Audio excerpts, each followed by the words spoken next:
The morning light filtered through frost-etched windows like prayers whispered through cathedral glass, casting delicate patterns across the worn wooden floor of the small cabin that Sarah Mitchell had called home for what felt like both a lifetime and no time at all. She stood at the kitchen window, her bare feet cold against the rough planks, watching the sun struggle to burn through the thin veil of clouds that hung low over the Colorado Territory like a shroud of uncertainty. Her breath fogged the glass as she pressed closer, studying the endless expanse of prairie that stretched beyond their small homestead toward a horizon that seemed to mock her with its vastness. Somewhere out there lay opportunity, prosperity, the dreams that had drawn her and Thomas west from their comfortable life in Ohio. But this morning, like so many mornings before it, all she could see was emptiness. Mile upon mile of brown grass bent low by winter's harsh breath, broken only by the occasional dark smudge of distant mountains that rose like sleeping giants against the pale sky. Behind her, the cabin held its breath in the way that homes do when sorrow has settled into the corners like dust. Every familiar creak of the settling timbers, every whisper of wind through the gaps in the chinking, every pop and hiss from the dying embers in the stone fireplace seemed to echo with memories of fuller days. The silence was punctuated only by the soft, rhythmic breathing of her children, still lost in the mercy of sleep where hunger was just another word and cold was merely something you pulled blankets against. Sarah lifted her left hand and pressed her palm flat against the window, watching her wedding ring catch and scatter the weak morning light. The thin band of gold seemed to pulse with its own warmth against her skin, as if it held within its modest circumference all the love and hope and desperate promises that had been poured into it on that bright June day 4 years ago when the world had seemed infinite with possibility. She remembered Thomas slipping it onto her finger in the small church back in Zanesville, his hands trembling not with nervousness but with the overwhelming joy of a man who believed he held his entire future in his palm. The ring had cost him 3 months' wages from the mill, an extravagance they could hardly afford even then, but he had insisted with the stubborn pride of a young husband who wanted nothing but the finest for his bride. "Nothing too good for my Sarah," he had whispered against her ear as they danced at their modest reception, the ring new and strange on her finger, catching the lamplight as she moved. "This is just the beginning, love. You wait and see what I'm going to give you." What he had given her was 2 beautiful children, a love so deep it had redefined her understanding of what it meant to be truly known by another person, and dreams large enough to carry them across half a continent in search of land and opportunity and a future they could build with their own hands. What he had left her was a homestead barely carved from the wilderness, 2 small graves under an oak tree where infant sons lay sleeping, and the terrible knowledge that love, no matter how pure or strong, could not turn away the fever that took him in the space of a week and left her world forever changed. She turned from the window as Emma stirred in the small bed she shared with her younger brother, her dark hair spilling across the pillow like ink across paper. At 8 years old, Emma carried herself with a gravity that should have been foreign to childhood, her green eyes holding depths of understanding that made Sarah's heart ache with protective, fierce tenderness. The child had been forced to grow up too quickly in the months since Thomas died, taking on responsibilities that should have been years away, accepting hardships with a quiet dignity that both amazed and broke her mother's heart. 4-year-old Jamie remained lost in sleep, his small fist curled against his cheek, his face still round with the last vestiges of baby softness, though his body had grown lean through the long winter months. He was the image of his father, with the same stubborn cowlick that refused to lie flat no matter how many times Sarah smoothed it down, the same generous mouth that curved into easy smiles even when there was little to smile about. In sleep, he looked peaceful, unmarked by the worry that had begun to creep into his waking hours as he slowly began to understand that something essential had shifted in their small world. Sarah moved quietly through the cabin's single main room, her steps careful and practiced in the dim light. The space that had once felt cozy and full of promise now seemed to press in around her with the weight of all the things it lacked. The cupboards that had once been stocked with preserves and flour and all the comfortable abundance of a working homestead now stood nearly empty, their wooden shelves bearing only the scattered remnants of what had once been plenty. She opened the tin that held their remaining coffee and measured out a careful spoonful, watching the precious grounds fall into the battered pot with the attention of someone counting coins. Coffee had become a luxury they could barely afford, but the ritual of making it each morning provided a small anchor of normalcy in days that too often felt untethered from anything resembling the life she had planned. As the coffee heated over the banked coals, Sarah allowed herself the dangerous luxury of memory. She could almost hear Thomas moving around the cabin in those early morning hours, humming under his breath as he prepared for another day of breaking ground and building fences and wrestling their piece of prairie into something that resembled a farm. He had been endlessly optimistic about their prospects, full of plans for expanding the house and planting orchards and raising cattle that would make them prosperous beyond their modest dreams. "Give me 5 years," he had said, standing in the doorway of their half-finished cabin and gesturing toward the land that stretched beyond their small clearing. 5 years, and I'll build you a house that would make the finest ladies in Ohio green with envy. 2 stories, with real glass windows and a parlor just for entertaining and a kitchen big enough for all the children we're going to have." The children they were going to have. Sarah closed her eyes and felt the familiar stab of grief for the 2 baby boys who had lived only days, victims of the harsh realities of frontier life where medical care was scarce and winter was an enemy that claimed the weakest without mercy. She had buried them herself in the small cemetery behind the cabin, Thomas too sick with the same fever that would eventually take him to help her dig the tiny graves. Now she was alone with Emma and Jamie, the sole guardian of their small family's survival, and every decision felt weighted with consequences she could barely calculate. The money Thomas had saved for spring planting was long gone, spent on medicine that had failed to save him and supplies to see them through a winter that seemed determined to test every limit of their endurance. The coffee boiled over, hissing against the hot metal of the stove and filling the cabin with the bitter smell of burnt grounds. Sarah rescued what she could and poured herself a cup, grateful for the warmth if not the taste. She wrapped her hands around the tin mug and let the heat seep into her fingers, which seemed always cold now no matter how close she sat to the fire. Emma woke as children do, all at once and completely, sitting up in bed with her hair wild around her shoulders and her green eyes immediately alert and focused on her mother's face. Sarah had learned to read that look, the quick assessment her daughter made each morning to gauge the state of their world, the small calculations that no 8-year-old should have to make about whether Mama was sad or worried or simply tired. "Good morning, sweetheart," Sarah said, forcing brightness into her voice that she hoped sounded genuine. "Did you sleep well?" Emma nodded and slipped out of bed, careful not to wake Jamie, who continued to sleep with the profound abandon that only children could achieve. She padded across the cold floor to where Sarah sat and leaned against her mother's knee, automatically seeking the comfort of physical closeness that had become more precious as their world had grown smaller and more uncertain. "Is it very cold today, Mama?" Emma asked, looking toward the frosted windows. "Cold enough," Sarah admitted, running her fingers through her daughter's tangled hair. "But the sun is shining, and that's something to be grateful for." It was a small lesson in finding joy amid hardship, one of many that Sarah had been teaching her children without quite realizing it. They had learned to celebrate the small victories: a warm day, a successful hunt for eggs from their few remaining chickens, a night when the wind didn't howl through the gaps in the walls like a living thing seeking entry.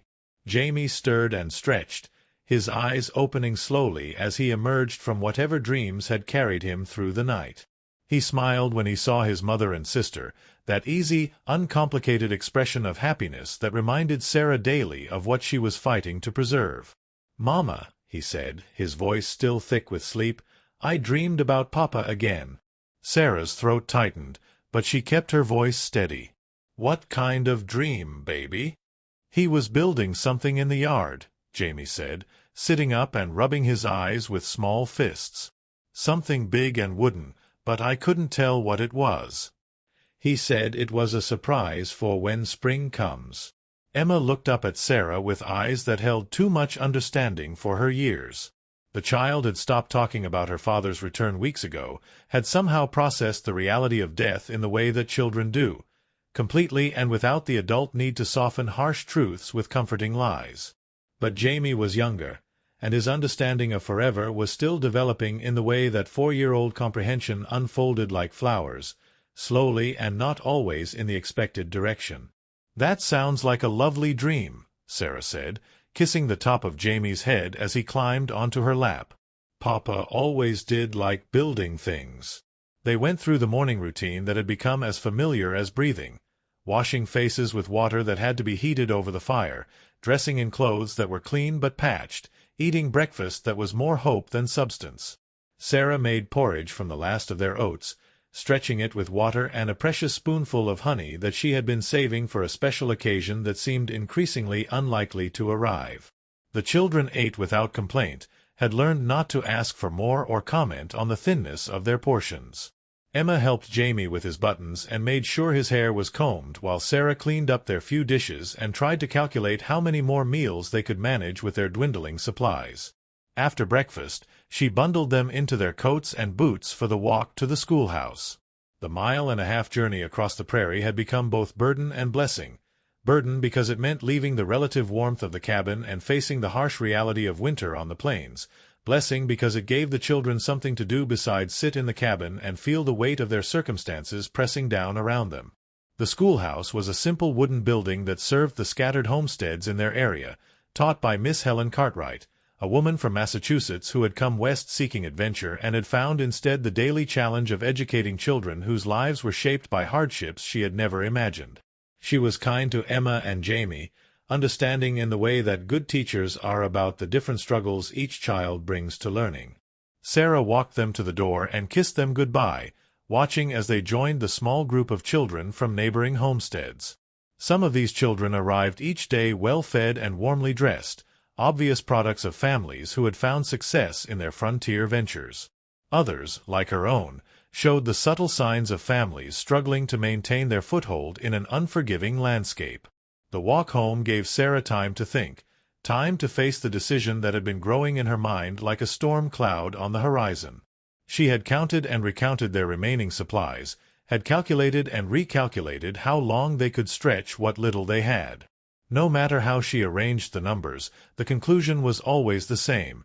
They needed money, and they needed it soon. She thought of the ring on her finger, the weight of it both comforting and accusatory. 18-karat gold, Thomas had told her proudly when he gave it to her. Worth more than they could afford at the time, worth enough now to keep them alive until spring brought new possibilities. But selling it felt like more than a financial transaction. It felt like selling the last tangible piece of the life they had built together, the final surrender of the dreams they had shared and the future they had planned. The ring was Thomas's promise made manifest, the physical embodiment of his love and commitment and hope for their life together. Yet what good were symbols when her children were hungry? What value did sentiment have when weighed against survival? Back at the cabin, Sarah tried to occupy herself with the small tasks that kept a household running. She mended the tear in Jamie's second-best shirt, swept the floor that seemed always to be collecting dust no matter how often she cleaned it, and tended the fire that was their only source of heat and light against the increasing cold. But her thoughts kept returning to the ring, to the decision that felt both inevitable and impossible. She found herself twisting it around her finger, feeling the smooth gold warm under her touch, remembering all the times Thomas had reached for her hand and smiled at the sight of his ring on her finger. The afternoon brought a visitor, Mrs. Eleanor Hamilton from the homestead 2 miles south, a woman whose husband had struck a vein of good fortune in his farming ventures and whose family had prospered even as others struggled. She arrived in a wagon pulled by 2 well-fed horses, her dress clean and unpatched, her manner kind but unmistakably that of someone who had never known real want. "Sarah, dear," Mrs. Hamilton said as she climbed down from her wagon, "I was passing by and thought I'd stop to see how you're managing." Sarah invited her in, grateful for the company even as she was acutely aware of the contrast between her visitor's obvious prosperity and the stark simplicity of her own circumstances. Mrs. Hamilton accepted a cup of coffee, the last of it, though Sarah didn't mention that, and settled herself in the single chair that served as the cabin's only formal seating. "The children are well?" Mrs. Hamilton asked, her eyes taking in the sparse furnishings and empty shelves with the careful politeness of someone trying not to notice obvious hardship. "They're at school," Sarah said, settling herself on the wooden crate that served as her usual seat. "Growing like weeds, both of them." It was technically true, though Sarah knew that their growth had slowed in recent months as their diet had become more meager. But admitting such things felt like failure, like an acknowledgment that she was not capable of caring for the children Thomas had entrusted to her care. Mrs. Hamilton chatted about the weather and the plans for the spring planting season and the small dramas of their scattered community. Her conversation was light and friendly, but Sarah sensed an underlying purpose to the visit, a careful circling around something the other woman wanted to say but wasn't quite sure how to approach. Finally, as she prepared to leave, Mrs. Hamilton cleared her throat and looked directly at Sarah with the expression of someone who had decided to venture into delicate territory. "Sarah," she said carefully, "if you ever find yourself in need of anything at all, I hope you know that the community stands ready to help. We take care of our own out here." The offer was kindly meant, Sarah knew, but it struck her like a physical blow. To accept charity felt like admitting defeat, like acknowledging that she had failed in the most basic responsibility of a mother, keeping her children fed and warm and safe. Pride was perhaps a luxury she could no longer afford, but it was the last thing she had left that truly belonged to her. "That's very kind," Sarah managed, "but we're managing just fine." Mrs. Hamilton nodded, but her eyes held the look of someone who recognized a polite fiction when she heard one. After she left, Sarah sat alone in the cabin and felt the walls pressing closer around her. The visit, meant in kindness, had only served to highlight the precariousness of their situation and the growing impossibility of maintaining the pretense that everything was under control. When the children returned from school, chattering about their lessons and their friends, Sarah made them an early supper from the last of their flour and watched them eat with the fierce attention of someone memorizing every detail. Tomorrow there would be nothing left to stretch, no more creative ways to make a little food seem like more. That evening, after the children were asleep, Sarah sat by the dying fire and stared at her wedding ring in the flickering light. She thought about Thomas and the dreams they had shared, about the life they had planned and the children they had lost and the two who remained who depended entirely on her ability to make impossible decisions. She thought about love and loss and the terrible mathematics of survival that reduced everything to its most basic elements. She thought about pride and pragmatism and the difference between giving up and giving in to necessity. Most of all, she thought about tomorrow, and the choice that waited for her there like a crossroads where all paths led through territory she had never wanted to explore. The ring caught the firelight one more time as she turned it slowly around her finger, and in that moment Sarah Mitchell began to understand that sometimes the greatest act of love was not holding on, but knowing when to let go. Dawn came reluctantly across the Colorado Territory, painting the sky in shades of pearl and rose that would have been beautiful if Sarah had possessed the luxury of appreciating beauty for its own sake. Instead, she stood at the window watching the light creep across the frozen prairie while her mind wrestled with the decision that had kept her awake through most of the night, turning over and over like a prayer while grinding out the same desperate petition. The wedding ring felt heavier this morning, as if the gold had somehow absorbed the weight of her sleepless hours and transformed into something denser than mere metal. She had taken it off twice during the night, holding it up to catch the moonlight that filtered through the frost-etched windows, studying it as if she could divine some alternative solution in its simple golden circle. Each time, she had slipped it back onto her finger, unable to bear the sight of her hand unadorned and pale where the ring had rested for 4 years of marriage and 8 months of widowhood. Emma stirred in the narrow bed, her dark lashes fluttering against her cheeks as consciousness slowly reclaimed her from whatever dreams had offered refuge from their waking reality. Sarah turned from the window and began the morning ritual of rekindling the fire, coaxing life from the banked coals with practiced efficiency born of necessity.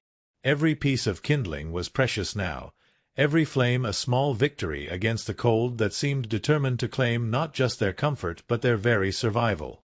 The child sat up slowly, her green eyes immediately finding her mother's face with that same morning assessment that had become as routine as breathing.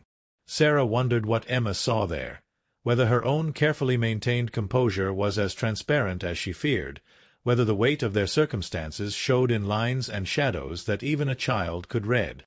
"Morning, Mama," Emma said softly, slipping from beneath the worn quilt that had been a wedding gift from Thomas's grandmother. The covering had traveled with them from Ohio, carrying in its faded patterns the memory of a life that now seemed as distant as a story told about strangers.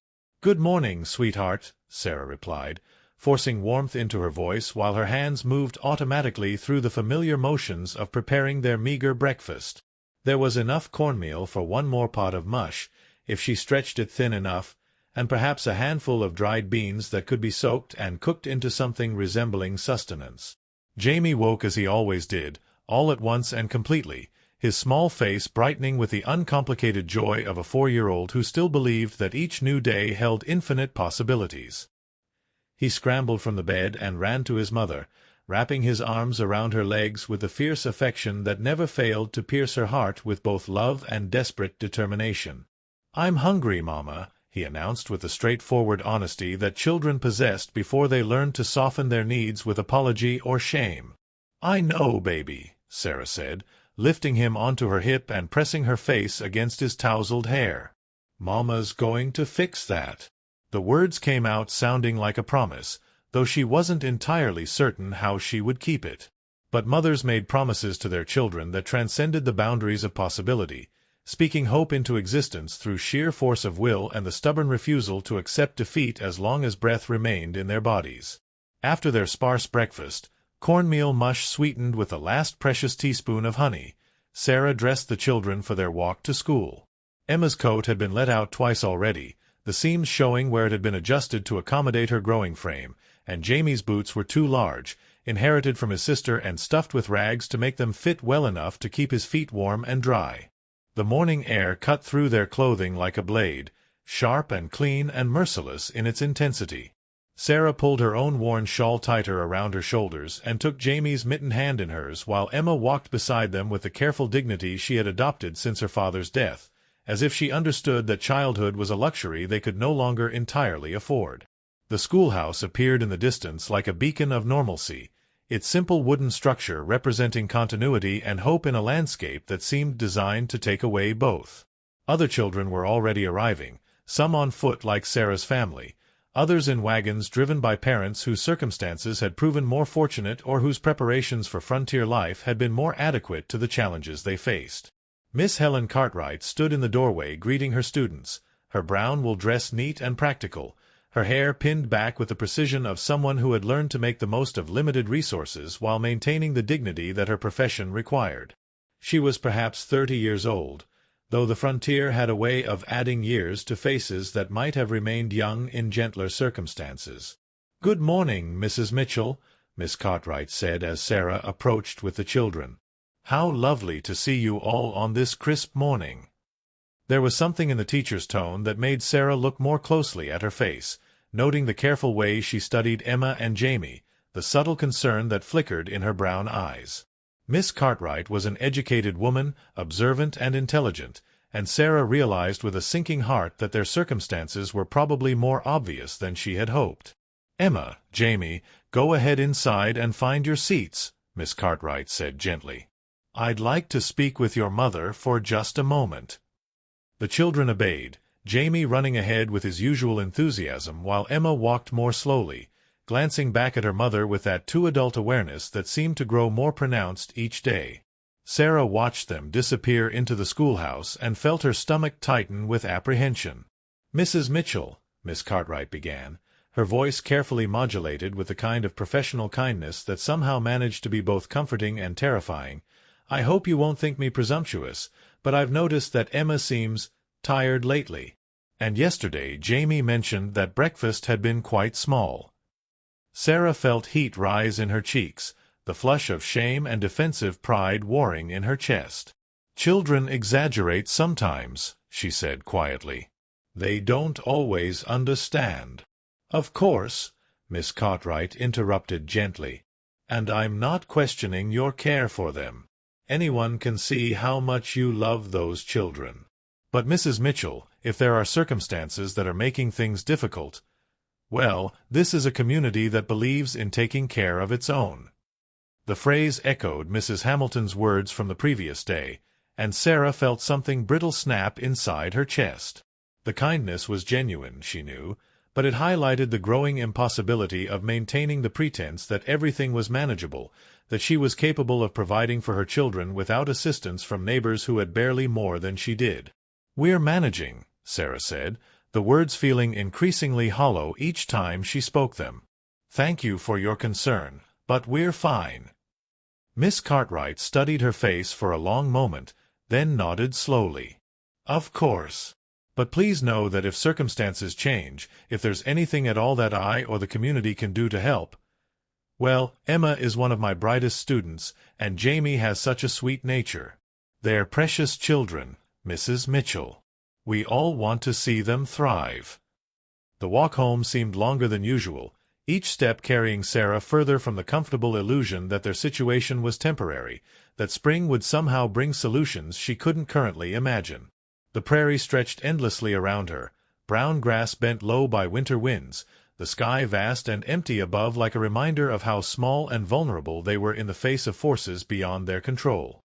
Back at the cabin, Sarah moved through the familiar tasks that filled her days, sweeping floors that seemed to collect dust from the very air, mending clothes that grew more patched with each repair, tending a fire that consumed their dwindling supply of wood with relentless hunger.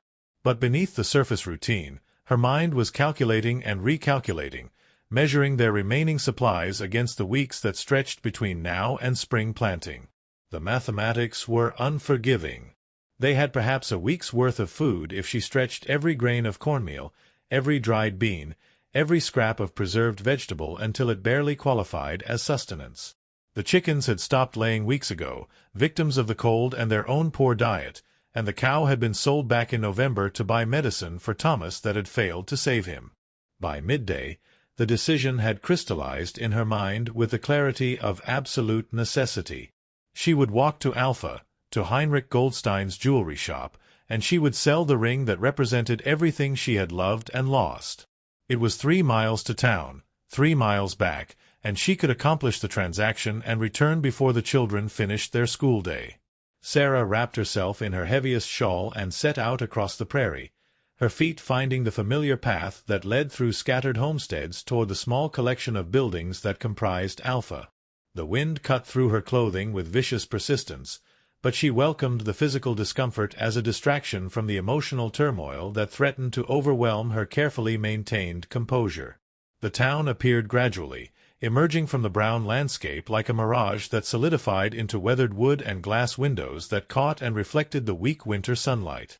Alpha was hardly impressive by Eastern standards, a main street lined with perhaps a dozen businesses, a church with a simple wooden steeple, a schoolhouse larger than the one Emma and Jamie attended, and maybe 30 houses scattered around the central area like seeds cast by an uncertain hand. But it represented civilization, commerce, the possibility of transformation from symbol to survival. Somewhere in this modest collection of buildings was Heinrich Goldstein's jewelry shop, and within that shop was the solution to her family's most pressing need.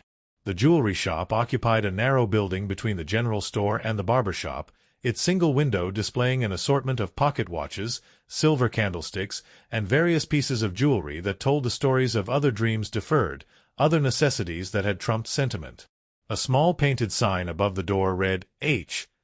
Goldstein, Fine Jewelry and Watch Repair, in neat script that suggested European craftsmanship and old-world precision. Sarah stood before the shop for several minutes, her hand unconsciously twisting the ring beneath her glove, gathering the courage necessary to transform thought into action. Through the window, she could see Mr. Goldstein bent over his workbench, his gray head illuminated by the bright lamp that allowed him to perform the delicate work of repairing timepieces and setting stones. He looked up as if sensing her presence and smiled, raising his hand in a small wave of recognition. The bell above the door chimed softly as she entered, its clear tone seeming to announce not just her presence but the significance of what she had come to do. The shop was warm and cluttered, filled with the accumulated dreams and disappointments of a frontier community where luxury items often became casualties of harsh reality. "Mrs. Mitchell," Mr. Goldstein said, setting down his tools and removing the jeweler's loupe from his eye. "What brings you to my shop on such a cold day?" Heinrich Goldstein was a small, neat man perhaps 50 years old, with kind blue eyes behind wire-rimmed spectacles and hands that moved with the precise confidence of someone who had spent a lifetime working with delicate mechanisms. He had come to Alpha 5 years earlier from somewhere in Germany, carrying with him the skills of an old-world craftsman and the gentle dignity that seemed to accompany those who had left everything familiar behind in search of new possibilities. Sarah's throat felt desert-dry as she struggled to find words that would make the impossible seem reasonable. "Mr. Goldstein," she began, then stopped, her voice catching on the enormity of what she was about to do. "Please sit," he said gently, gesturing toward a small chair beside his workbench. "You look as though you've walked far in the cold." She accepted the seat gratefully, pulling off her gloves with hands that trembled slightly from more than just the temperature. The ring seemed to catch every ray of light that filtered through the shop's windows, as if making one final plea for its continued existence on her finger. "I need to sell something," she said finally, the words falling into the warm air of the shop like stones dropped into still water. Mr. Goldstein nodded slowly, his expression growing serious. "I see. And what is it you wish to sell?" Sarah's hands shook as she worked the ring off her finger, the gold band seeming to resist her efforts as if it understood the finality of what was happening. When it finally came free, she placed it on the workbench between them, where it sat like a small accusation against the dark wood.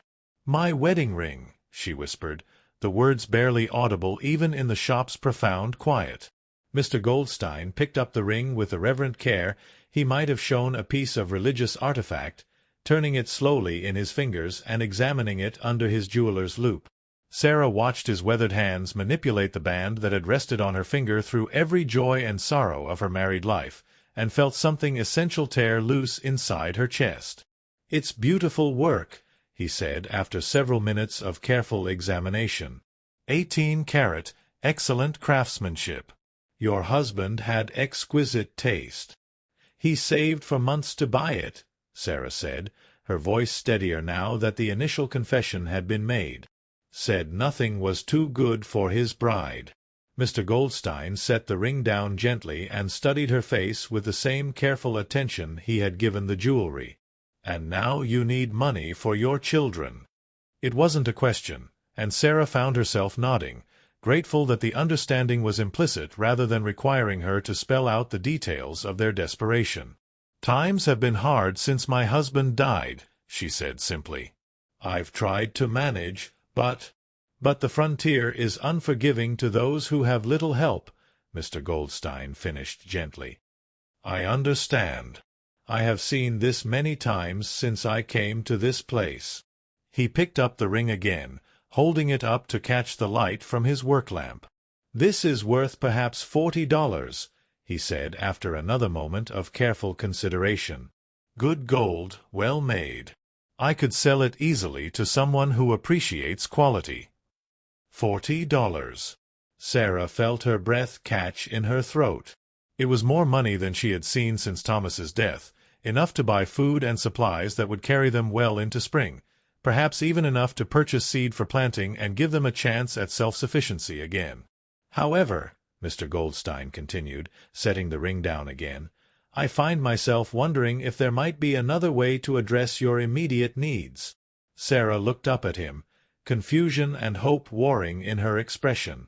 "My wife Rebecca and I," he said slowly, "we have been blessed with modest prosperity in our years here. We have no children of our own, no family to provide for except ourselves. And we have often discussed how we might use our good fortune to help our neighbors who have faced circumstances beyond their control." He leaned back in his chair, his fingers steepled before him as he considered his words carefully. "What if, instead of purchasing your ring, I were to offer you a loan? Food and supplies to see you through to spring, with the understanding that you would repay what you can when your circumstances improve." The offer hit Sarah like a physical blow, knocking the breath from her lungs and making her eyes burn with sudden tears. "I couldn't accept charity," she managed. "I won't be a burden on anyone." "Not charity," Mr. Goldstein said firmly. "A business arrangement between neighbors. You would be surprised, Mrs. Mitchell, how many people in this town have found themselves in similar circumstances. The frontier tests us all in different ways, and we survive by helping each other bear the load." Sarah stared at the ring on the workbench, her mind reeling with the possibility he had presented. To keep the ring meant keeping the last tangible connection to Thomas, the symbol of everything they had shared and dreamed together. But accepting help felt like admitting failure, acknowledging that she was not capable of providing for the children he had entrusted to her care. "I don't know when I could repay you," she said quietly. "Spring might bring a good harvest, but it might not. There are no guarantees in farming, especially for someone trying to manage alone." "Spring will come," Mr. Goldstein said with quiet confidence. "And with it, opportunities that we cannot yet imagine. Perhaps your garden will flourish. Perhaps other possibilities will present themselves. For now, your children need food, and that ring needs to remain where it belongs." He picked up the band and held it out to her, its gold surface warm from his touch. "Some things are worth more than their monetary value, Mrs. Mitchell. Sometimes the true cost of selling something precious is greater than the poverty that makes the sale seem necessary." Sarah's hands trembled as she took the ring, feeling its familiar weight settle against her palm like a benediction. The simple gold band seemed to pulse with all the love and hope and desperate promises that had been invested in it, and she understood that Mr. Goldstein was offering her something far more valuable than money. He was offering her the chance to keep hope alive. "Why would you do this for someone you barely know?" she asked, her voice thick with emotion. Mr. Goldstein smiled, the expression transforming his lined face with warmth. "Because Rebecca and I know what it is to be strangers in a strange land, dependent on the kindness of others who had no obligation to help us. And because your husband was a good man who treated everyone with respect and dignity. His children deserve no less from the community he helped to build." Sarah slipped the ring back onto her finger, feeling the gold warm against her skin as if it had never left its rightful place. The familiar weight of it seemed to anchor her to something larger than her current circumstances, connecting her to the love that had created her family and the future that still existed somewhere beyond the immediate crisis. "Thank you," she whispered, the words utterly inadequate for the magnitude of his kindness. Mr. Goldstein rose from his chair and moved toward the back of his shop, where Sarah could see shelves lined with various supplies and provisions. "Now," he said practically, "let us discuss what you need to see your family through to spring. Rebecca has been preserving fruits and vegetables all summer, and we always seem to have far more than two people can consume." As Sarah followed him into the storeroom, she felt something shift inside her chest, not the complete lifting of her burdens, but a loosening of the tight knot of despair that had been her constant companion for so many weeks. Perhaps Mr. Goldstein was right. Perhaps they did survive by helping each other bear the load. Perhaps there was still kindness enough in the world to sustain hope, even in the harsh landscape of the Colorado Territory. The storeroom was a testament to careful preparation and generous hearts. Shelves lined with jars of preserved fruits and vegetables, sacks of flour and cornmeal, dried beans and rice, even precious luxuries like sugar and salt and real coffee. Sarah stared at the abundance with something approaching wonder, having grown so accustomed to scarcity that plenty seemed almost unreal. "Take what you need," Mr. Goldstein said simply. "Rebecca will be delighted to know it's going to good use." As Sarah filled a large cloth sack with supplies that would transform their empty cupboards into something resembling security, she found herself thinking about the strange mathematics of human kindness. Here was a man who owed her nothing, who had every right to conduct their transaction on purely business terms, instead offering her something far more precious than gold, the opportunity to maintain her dignity while accepting the help her family desperately needed. The afternoon was well advanced by the time Sarah completed her business at the jewelry shop, the sun already beginning its descent toward the western horizon in the way that winter days compress time into smaller and smaller portions of light. The walk home would take her an hour, perhaps more with the heavy sack of supplies over her shoulder, but she felt lighter somehow despite the physical burden. The ring remained on her finger, its presence both familiar and transformed by the morning's events. No longer just a symbol of past love, it had become something else, a reminder that kindness existed in unexpected places, that community could be found even in the loneliest circumstances, and that sometimes the most precious things in life were the ones that couldn't be purchased at any price. The children would be waiting for her when she returned, their faces bright with the expectation of supper and the comfort of their mother's presence. Tonight, for the first time in weeks, she would be able to provide both without the gnawing anxiety that had become her constant companion. As she walked across the prairie toward home, Sarah allowed herself to imagine Thomas's reaction to the day's events. He would have been proud of her strength, she thought, but prouder still of her willingness to accept help when it was offered with genuine kindness. He had always believed that people were fundamentally good, that the harshness of frontier life brought out both the worst and best in human nature, and that choosing to trust in the better angels of their neighbors was itself an act of courage. The cabin appeared in the distance, its simple wooden structure seeming to glow with warmth and possibility in the slanted afternoon light. Smoke rose from the chimney, evidence that the fire had survived her absence, and through the windows she could see the familiar shapes of home that had sheltered her family through the darkest months of their lives. Tonight she would cook a proper meal for her children, would fill their bowls without calculating how many portions remained, would watch them eat with the satisfaction of a mother who had found a way to provide. And when they asked about the heavy sack and the sudden abundance, she would tell them about Mr. Goldstein's kindness and teach them that accepting help was not a sign of weakness but a recognition of the interconnected nature of human survival. The ring caught the last rays of sunlight as she shifted the sack to her other shoulder, its gold surface reflecting the warm colors of evening back toward the sky. Tomorrow would bring new challenges, but tonight, for the first time in months, Sarah Mitchell would go to sleep without the weight of desperation pressing down upon her chest, her wedding ring safe on her finger and her children safe in their beds. The weeks that followed Mr. Goldstein's unexpected kindness unfolded like pages in a book Sarah had never dared to imagine writing. Each morning brought the same frost-etched windows and bitter wind across the prairie, but the cabin no longer held its breath with the tension of desperation. The shelves that had stood nearly empty for so long now held jars of preserved peaches and green beans, sacks of flour and cornmeal, and all the small luxuries that transformed mere survival into something approaching comfort. Emma and Jamie noticed the change immediately, though they were too young to understand its full significance.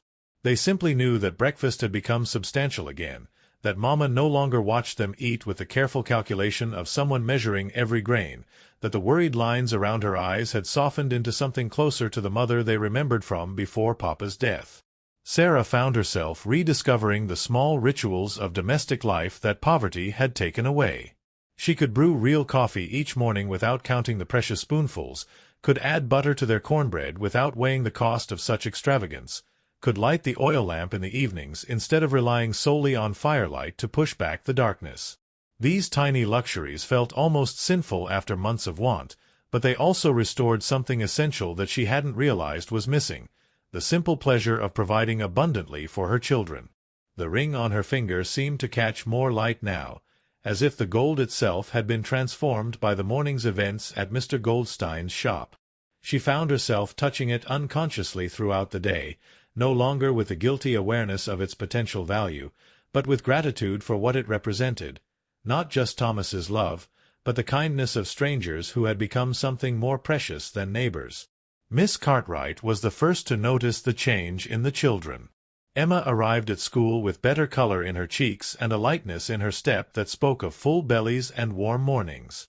Jamie's natural exuberance, which had been subdued by the quiet desperation of their circumstances, bloomed again into the infectious joy that was his birthright as a 4-year-old discovering the world. "Mrs. Mitchell," the teacher said one morning as Sarah walked the children to school, "I hope you don't mind my saying so, but Emma seems much more herself lately. More energetic, more engaged with her lessons." Sarah felt warmth spread through her chest at the observation. "She's been eating better," she said simply, unwilling to elaborate on the circumstances that had made such improvement possible. Miss Cartwright nodded with the understanding of someone who had seen enough frontier families to recognize the signs of both hardship and recovery. "It shows in her schoolwork as well. She's always been bright, but now she has the energy to let that brightness shine through." The comment stayed with Sarah as she walked home across the winter-hardened prairie. She had been so focused on the physical necessities of survival, food, warmth, shelter, that she hadn't fully considered how their circumstances had affected her children's spirits. Emma's quietness, which Sarah had attributed to maturity forced by loss, had perhaps been as much about hunger as grief. Jamie's patience, which had seemed like wisdom beyond his years, might have been the result of a 4-year-old learning to expect less rather than the natural development of character. Now, with their immediate needs met, she could see her children beginning to emerge from the shadow of want like flowers turning towards sunlight. Emma laughed more readily, asked questions with the curiosity that had always been her nature, played games with Jamie that required energy they hadn't possessed for months. Jamie himself had returned to the boundless enthusiasm that was his natural state, running ahead on their walks to school, chattering about everything he saw with the wonder of childhood restored. But perhaps the most significant change was in Sarah herself. The constant low-level anxiety that had been her companion since Thomas's death, the mental calculation of resources, the careful rationing of everything from food to firewood to hope, had lifted enough to allow her to remember who she had been before survival became her only occupation. She began to take pleasure again in the small domestic arts that had once filled her days with satisfaction. Cooking became more than the grim mathematics of stretching insufficient ingredients. It became an expression of love and care that she could offer her children without reservation. She found herself humming while she worked, something she hadn't done since the early days of their marriage when the future had seemed bright with possibility. The community, too, began to reveal itself in ways that Sarah had been too proud or too desperate to notice before.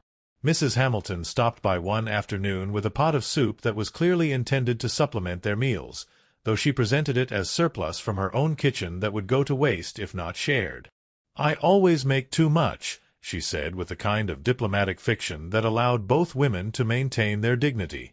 "Robert says I cook as if we're feeding a threshing crew instead of just the two of us." Sarah accepted the offering with grace, understanding now that such gestures were not charity but the natural expression of community bonds that held frontier settlements together. Everyone understood that hardship was arbitrary, that today's prosperity could become tomorrow's want with a change in weather or health or any of the countless variables that determined success or failure on the prairie. The reverend from the small church in Alpha began including Sarah and the children in his weekly rounds, stopping by to check on their welfare with the gentle persistence of someone who understood that spiritual comfort often began with physical comfort. He was a kind man, perhaps 40 years old, with the weathered hands of someone who had worked his way west and the gentle eyes of someone who had seen enough suffering to understand the difference between judgment and mercy. "Mrs. Mitchell," he said during one of his visits, accepting a cup of coffee and settling himself on the wooden crate that served as extra seating, "I've been meaning to ask if there's anything the church community might do to help with spring preparations. Planting season will be here before we know it, and many hands make light work." The offer was carefully phrased to sound like cooperation rather than assistance, and Sarah found herself genuinely considering it instead of automatically refusing. "I'm not sure what I'll be able to manage on my own," she admitted. "Thomas had such plans for expanding our cultivation, but one person can only do so much," the Reverend finished gently. "Fortunately, you're not as alone as you might feel. There are several families who would welcome the chance to help prepare your fields in exchange for a share of the harvest. Community farming has become quite common among those of us who understand that cooperation serves everyone's interests." Sarah felt something loosen in her chest at the suggestion. She had been dreading the approach of spring planting, knowing that her physical limitations would severely restrict what she could accomplish on her own. The prospect of community assistance offered not just practical solutions but the possibility of remaining on the land that Thomas had chosen for their family's future. As February melted into March, the prairie began to show the first tentative signs of spring's approach. The wind carried less bite, the sun lingered longer in the sky, and somewhere beneath the brown grass, the earth was beginning its annual resurrection. Sarah found herself walking the boundaries of their small homestead, studying the land with new eyes and beginning to imagine what might be possible with help from neighbors who had revealed themselves to be more generous than she had dared to hope. Emma and Jamie accompanied her on these walks, their voices bright with excitement as they pointed out the first green shoots pushing through the soil, the buds beginning to swell on the lone apple tree Thomas had planted their first spring. The children's enthusiasm was infectious, reminding Sarah that renewal was not just possible but inevitable, that winter's grip would eventually loosen and give way to growth and abundance. One warm afternoon in late March, as Sarah worked in the small garden plot behind the cabin, she heard the sound of approaching wagons. Looking up, she saw a procession of vehicles making their way across the prairie toward her homestead. Mr. and Mrs. Goldstein in their modest buggy, the Hamiltons in their larger wagon, several families she recognized from church, and others whose faces were familiar from town but whose names she had never learned. The Reverend rode alongside the wagons on horseback, his expression warm with the satisfaction of someone who had orchestrated a surprise that would bring joy rather than burden. As the procession drew closer, Sarah could see that the wagons were loaded with tools and supplies, lumber and seed, everything necessary for serious agricultural preparation. "Mrs. Mitchell," the Reverend called out as he dismounted, "I hope you don't mind an unannounced work party. The community decided that today was perfect for helping you prepare for spring planting." Sarah stood frozen in her garden plot, overwhelmed by the magnitude of what was happening. These people, most of whom she knew only casually, had given up their own Saturday to help a widow prepare her land for cultivation. The generosity was so unexpected, so complete, that she felt tears begin to gather in her eyes. Mr. Goldstein approached with a warm smile, his wife Rebecca beside him, a small, round woman with kind eyes and flour dusting her apron. "I hope you don't think we're presumptuous," Rebecca said in her gentle German accent, "but Heinrich told me about your circumstances, and I know how difficult it can be to manage alone." "We've all been where you are," Mrs. Hamilton added, climbing down from her wagon with the practical efficiency of a farm wife. "Perhaps not the same circumstances, but we've all faced times when the work seemed too big for the hands available to do it." Emma and Jamie appeared from behind the cabin where they had been playing, their eyes wide with wonder at the sudden transformation of their quiet homestead into a bustling center of activity. The children watched in fascination as the adults began unloading tools and organizing themselves into work crews with the easy coordination of people accustomed to cooperative labor. "What's happening, Mama?" Jamie asked, tugging on Sarah's skirt. "Our neighbors have come to help us prepare for planting," Sarah said, her voice thick with emotion. "They're going to help us get ready for spring." Over the next several hours, Sarah watched in amazement as her homestead was transformed. The men worked on expanding the garden plot, breaking new ground with plows and horses, clearing stones and preparing the soil for cultivation. The women organized themselves around various domestic tasks, some helping Rebecca prepare a substantial meal for the workers, others assisting Sarah with mending and cleaning that had been deferred during the harsh winter months. Emma and Jamie were incorporated into the work with the natural ease that characterized frontier communities, where children learned early that everyone had a role to play in the collective effort of survival. Emma helped the women with sorting seeds and organizing supplies, while Jamie appointed himself official water carrier, running between work groups with a tin cup and inexhaustible enthusiasm.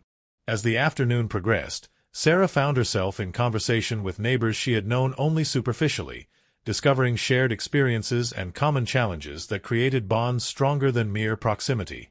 Mrs. Purdy, whose husband farmed the section to the east, had lost 2 children to scarlet fever the previous year. Mr. Jensen, the quiet Norwegian whose family lived near the creek, had struggled through his first winter after arriving with insufficient supplies and inadequate preparation. "The frontier teaches hard lessons," Mrs. Purdy said as she helped Sarah organize the preserved vegetables that Rebecca had brought, "but it also teaches the value of community.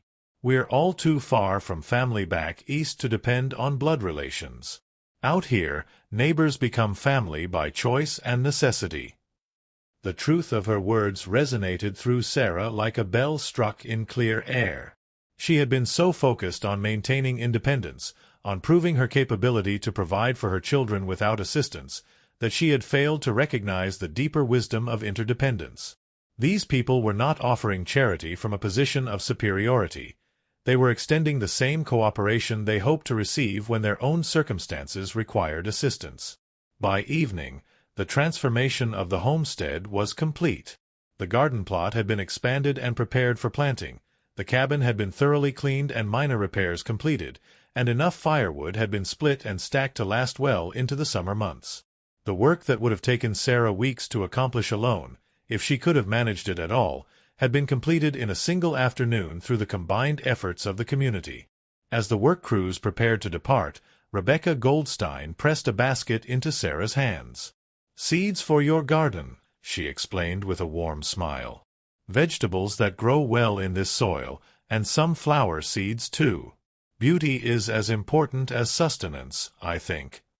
The basket was heavy with packets of carefully saved seeds, beans and corn, squash and carrots, tomatoes and herbs, and small envelopes marked with the names of flowers that would bring color and joy to the harsh landscape.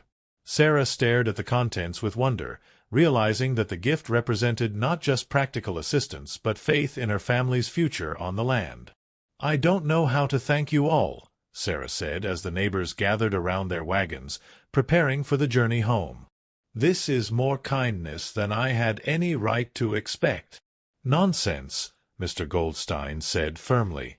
"This is what neighbors do for each other. Next year, when your circumstances are improved, you'll be in someone else's wagon, helping them prepare for planting or harvest or whatever challenges they face." The Reverend nodded in agreement. "Community is not about debt and repayment, Mrs. Mitchell. It's about understanding that we're all stronger together than we could ever be apart. Your family's success is our success, just as your struggles affect all of us." As the wagons disappeared into the gathering dusk, Sarah stood in front of her cabin with Emma and Jamie beside her, looking out over the prepared garden plot and feeling something she hadn't experienced in months, genuine optimism about the future. The ring on her finger caught the last light of evening, its gold surface reflecting the warm colors of sunset back toward the sky like a promise kept. That night, as she tucked her children into bed, Emma looked up at her with serious green eyes and asked, "Mama, are we going to be all right now?"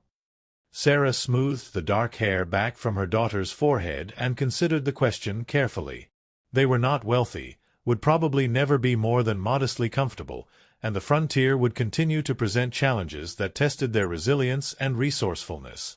But they were no longer alone, no longer isolated by pride or circumstances from the community that surrounded them. "Yes, sweetheart," she said finally. "We're going to be all right. We have good neighbors, good land, and each other. That's more than enough to build a future on." As spring advanced into summer, the garden plot that had been prepared by community effort flourished beyond Sarah's most optimistic expectations. The vegetables grew strong and healthy in the Colorado soil. The flower seeds Rebecca had included bloomed into cascades of color that transformed the austere homestead into something approaching beauty, and the connections forged during that memorable afternoon deepened into lasting friendships. Sarah found herself welcomed into the informal network of women who formed the backbone of frontier society, sharing not just practical assistance but the emotional support that made isolation bearable and hardship manageable. She learned to preserve vegetables from Mrs. Purdy, exchanged recipes with Rebecca Goldstein, and discovered that the skills she had developed through necessity were valuable contributions to the community's collective knowledge. Emma flourished in the school environment, her natural intelligence now supported by adequate nutrition and the security of knowing her family was stable. She made friends among the other children and began to display the leadership qualities that would serve her well in whatever future she chose to pursue. Miss Cartwright spoke often of Emma's potential, suggesting that with continued education she might even qualify for normal school and become a teacher herself. Jamie grew like a weed through the summer months, his natural exuberance fully restored and his curiosity about the world around him expanding daily. He helped in the garden with the enthusiasm of someone who understood that food didn't simply appear but required work and patience to cultivate. His chatter filled the cabin with laughter and energy that reminded Sarah daily of the joy that was possible even in difficult circumstances. For Sarah herself, the summer represented a gradual rediscovery of the woman she had been before grief and desperation had narrowed her world to the basic requirements of survival. She began to take pleasure again in the small domestic arts that had once brought her satisfaction, to find joy in her children's growth and development, to imagine a future that extended beyond merely getting through each day. The harvest, when it came, exceeded every expectation. The garden produced abundance that fed the family through the summer and provided enough surplus to preserve for winter, to share with neighbors who had helped them plant, and even to sell at the market in Alpha for money that could be used to improve their circumstances further. On a warm evening in late September, as Sarah worked in the kitchen preparing vegetables for winter storage, she realized that the ring on her finger no longer felt heavy with the weight of difficult decisions. Instead, it had become once again what Thomas had intended it to be, a symbol of love that connected past happiness to future possibility, a reminder that the bonds between people could transcend even death and transform hardship into hope. Emma sat at the kitchen table working on her lessons by lamplight, her face serious with concentration as she practiced the multiplication tables that Miss Cartwright had assigned.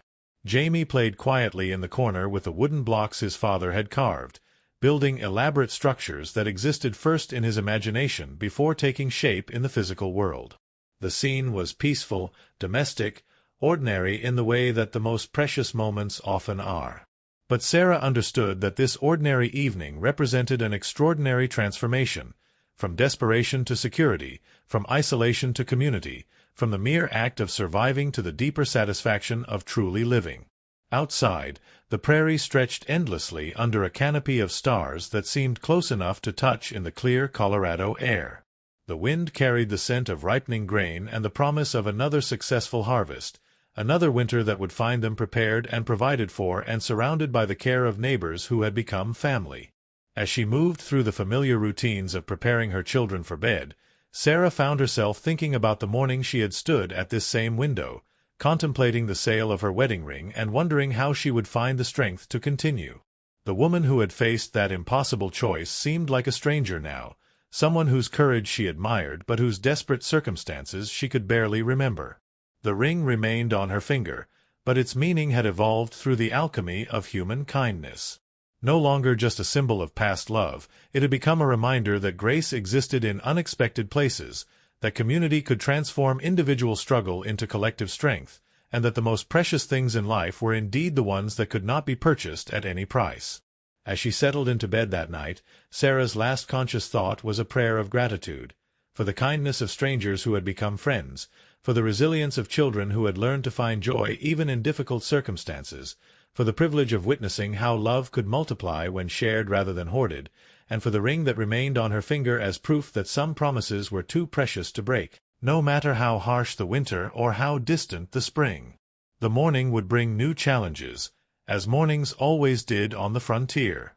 But it would also bring new possibilities, new opportunities to extend to others the same grace that had been shown to her family, new chances to participate in the endless cycle of giving and receiving that made survival not just possible but meaningful.